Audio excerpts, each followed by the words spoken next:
Во второй части вы увидели оперных артистов в период Великой Отечественной войны, декада 1958 года, выдающихся профессиональных оперных певцов, первого профессионального дирижера, положившего начало новому всплеску национальной оперы.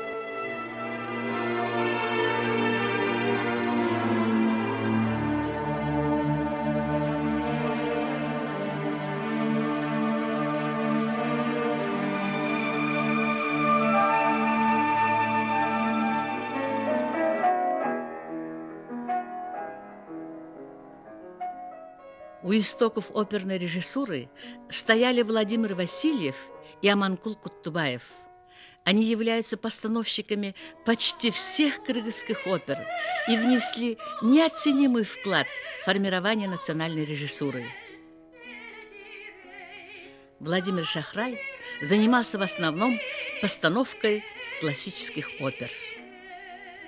Певица Каниметова Кишимкан обладала чистым серебристым звуком, колоратурная сопрано.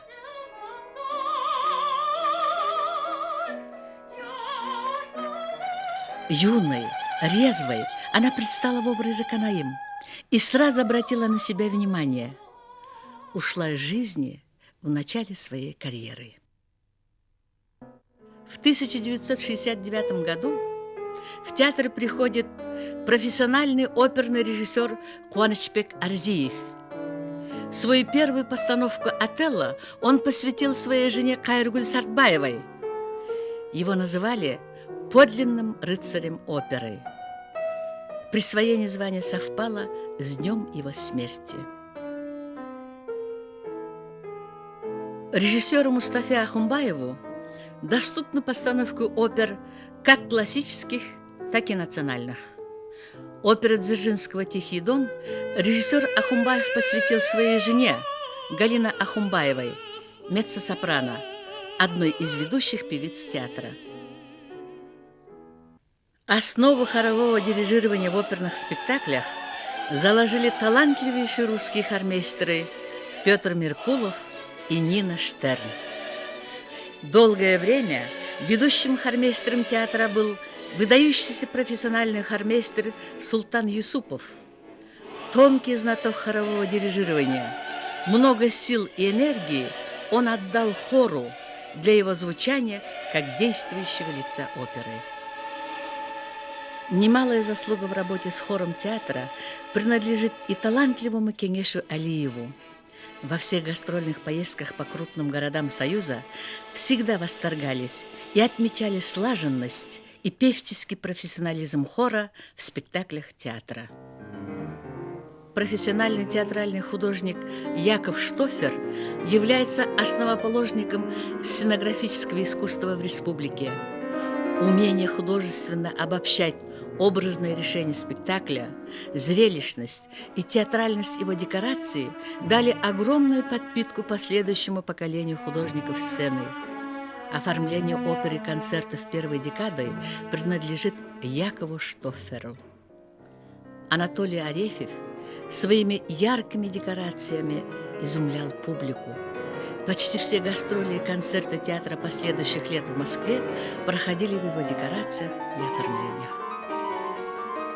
Первый профессиональный театральный художник Асамбек Малдахматов успешно оформлял оперные и балетные спектакли, сумев показать лаконизм сценографического решения реалистических национальных опер. Блестящий художник-декоратор Макен Садыкбаев оформил более 70 спектаклей в разных театрах республики. Тонкий вкус, глубокий смысл, оригинальность сценического решения спектакля присущи творчеству Садыкбаева. Марат Шарафудинов вот уже несколько лет является главным художником театра. Его таланты присущи философская осмысленность, умение отобрать в материале главное для сценографического решения спектакля. В 1962 году на пороге театра появляется будущая примадонна Кайыргуль Сартбаева, лирико-драматическая сопрано. Она сразу завоевывает любовь зрителей. Особый тембр ее голоса в ее неповторимости, нежный, прозрачный, с оттенком печали и недосказанности, постепенно перерастал в мощный звук жизнеутверждающей силы. Во время стажировки в Большом театре Сартбаева поет Маргариту в «Фаусте» и мадам Баттерфляй в опере Чуо-Чо-Сан. Последнее становится ее визитной карточкой в мировое оперное искусство.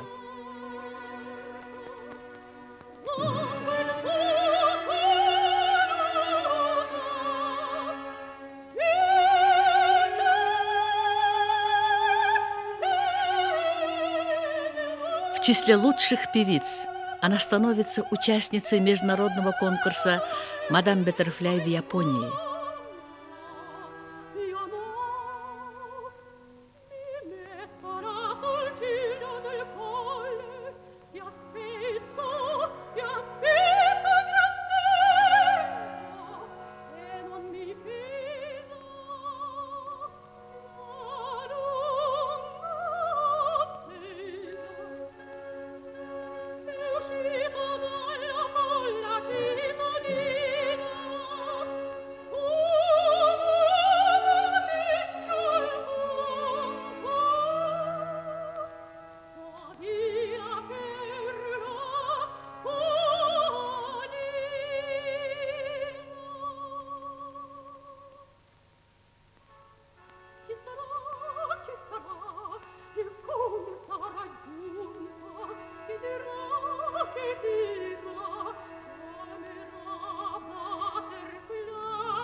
Во время гастроли театра в Алмате Сартбаева поет партию Чуо-Чо-Сан и заставляет плакать весь зрительный зал.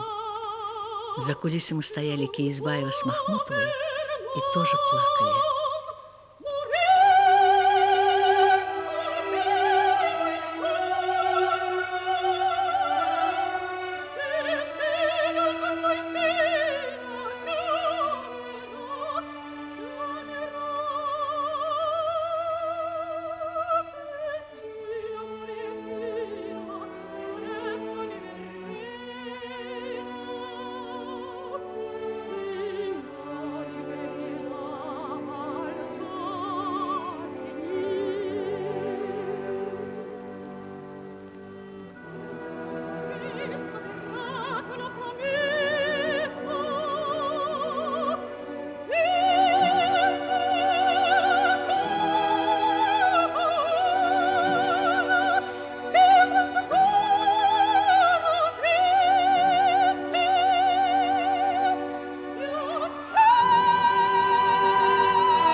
Своим пением Сартбаева задевала самые тонкие струны человеческой души.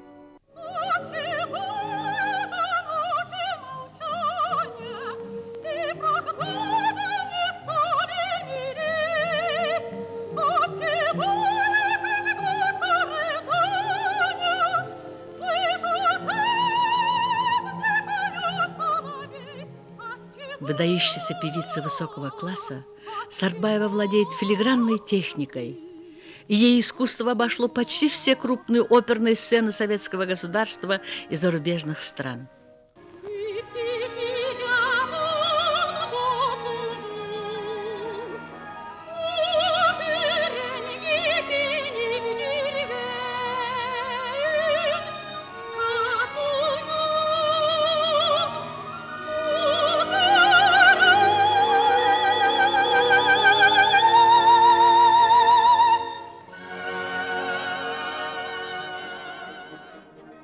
Приход Сартбаева в театр положил начало возрождению национальной оперы. Певица вдохновляет композиторов на создание новых сценических произведений.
Ахмат Аманбаев, один из талантливейших композиторов республики, пишет музыкальную комедию «Холостяки», пользующуюся огромным успехом у зрителя.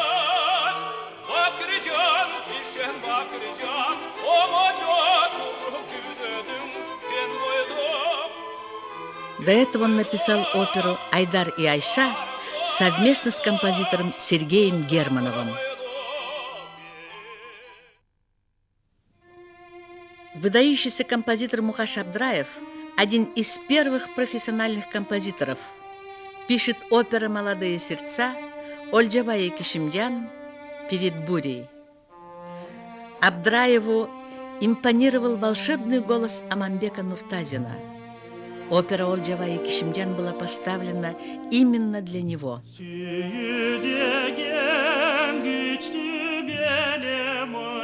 После премьеры газеты называли певца кыргызским Ромео. Еще будучи студентом Московской консерватории, он становится дипломантом всесоюзного конкурса вокалистов имени Глинки. Друзья и студенты называли его Козловским за его высокий, чистый звук.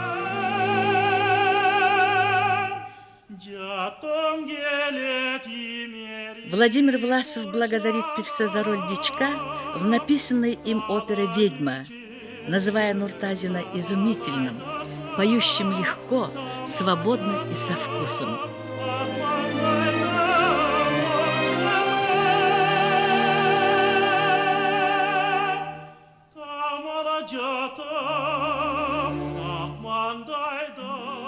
Кыргызский зритель восторгался его Гульчоро, Сыргаком, Аскером, Кассио, графом Альмавива, юродивым Төлөгөнем, Шиге. Выдающийся бас кыргызской сцены Хусейн Мухтаров, певец международного класса.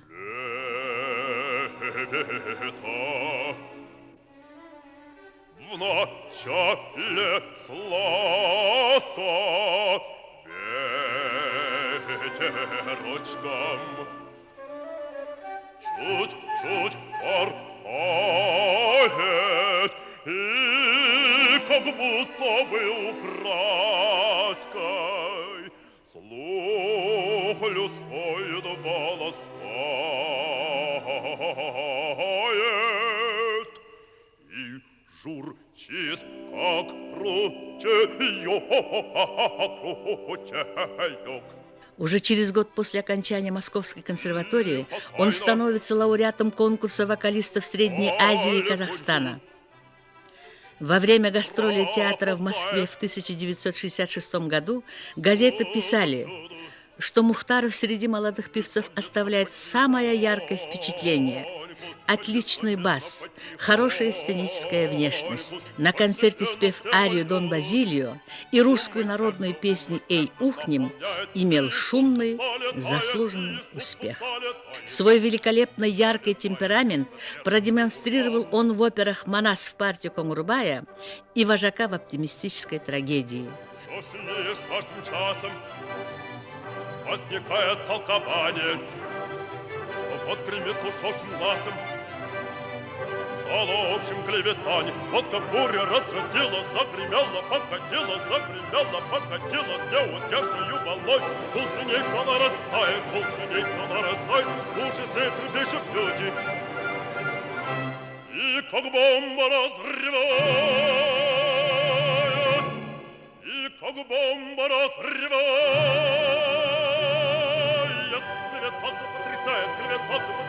клеветался потрясает, и колеблет мир земной, и как бомба разрывает, клеветался потрясает, и колеблет мир земной.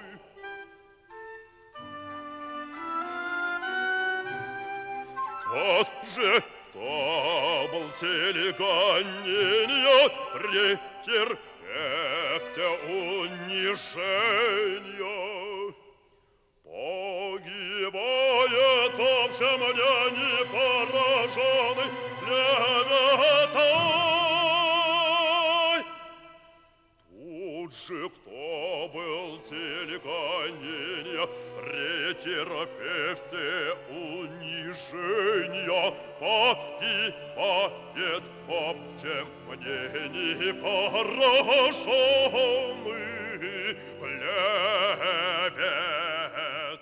Действительно, у Мухтарова был редкий по красоте голос.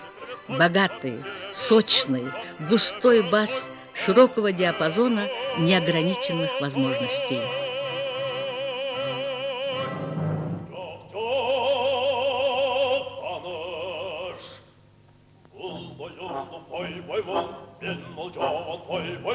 Құрыттардың таласын күндіп-түндіп жойлаймын, төрт бөліне манастын, төрт айтылық ойнаймын. Алмамбетті байқа да чайқа. Композиторы его любили. Свою оперу «Курманбек» Давлесов посвятил ему. Свободный, непринужденный на сцене, Мухтаров мастерски создавал образы своих героев, дополняя их актерскими красками. Со своей партнершей и женой Эсен Молдокуловой Мухтаров создает театр двух актеров. Они становятся участниками цикла «Артистическая семья», организованный Союзконцертом СССР в Москве.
Голос Эсен Молдокуловой называет чарующее, свободно льющееся сопрано.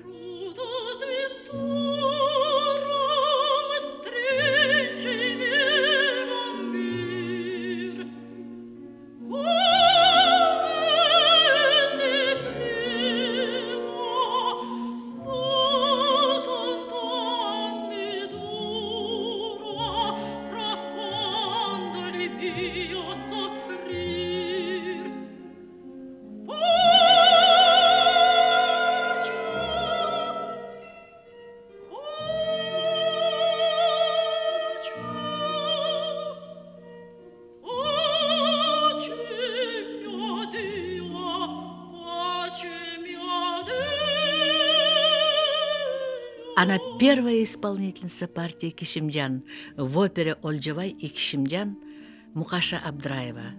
Он говорил, что партия Кишимджан была написана специально для Молдокуловой. Очень много лестного писали об ее Эстер в опере Молчанова «Ромео, Джульетта и тьма».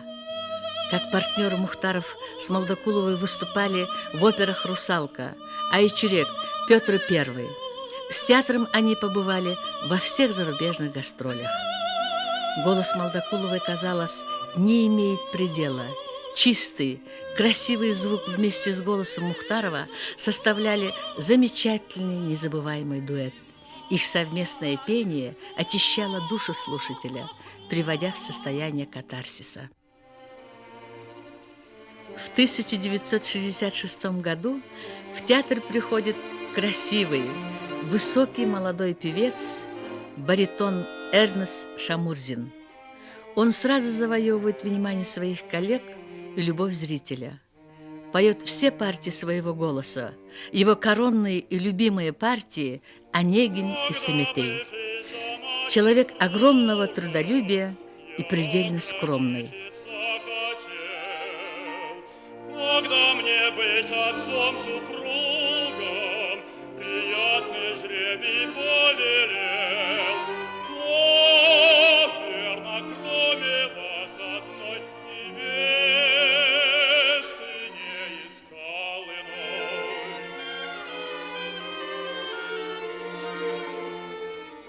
Мой онец создан для блаженства, ему чужда душа моя. Напрасны ваши совершенства, их недостоин вовсе я. Поверьте, совесть в том порокой, супружество нам будет новой. Во всех гастрольных поездках выступления Шамурзина всегда сопровождались успехом. Думал ли его отец, репрессированный и расстрелянный в 1938 году, что сын его станет прекрасным певцом, что он, приумножая славу оперного театра, пройдет через все тернии судьбы, и что его всегда будут держать на поводке, не давая возможности во всю мощь развернуться его таланту.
В этом же году на горизонте театра появляется несравненная Дарика Джалгасынова. Прекрасные сценические данные, неповторимый голос, лирическая сопрано.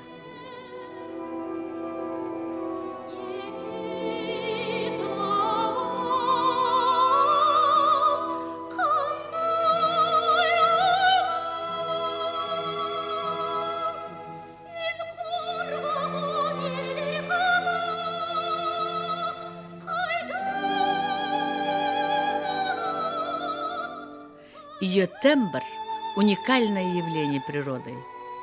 Поет все партии своего голоса, приводя в восторг зрителя. Канаим, Калиман, Зулайка, Ширин, Маргарита, Ольга.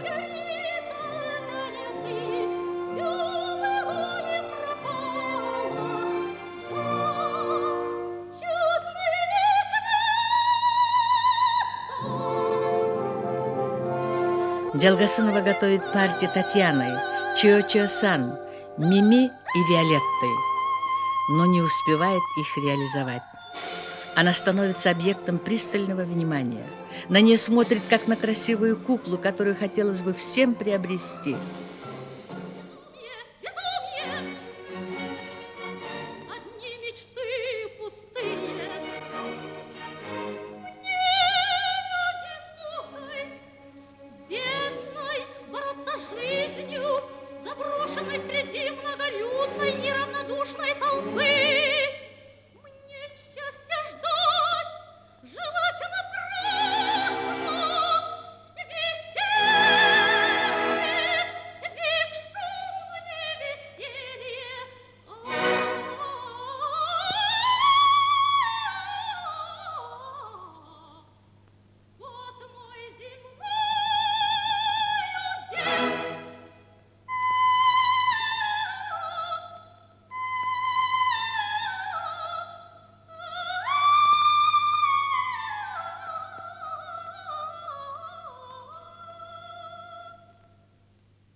Никому в голову не приходит, что все творческие личности легко ранимы, и не каждый выдерживает сильного напора.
Делгасынова решает уйти с театра и заняться только концертной деятельностью. С тех пор она работает солисткой оркестра, радио, телевидения. В ее репертуаре более 500 песен и романсов кыргызских, русских и зарубежных композиторов. По-прежнему обожаемая публикой, Делгасынова объездила более 20 стран мира.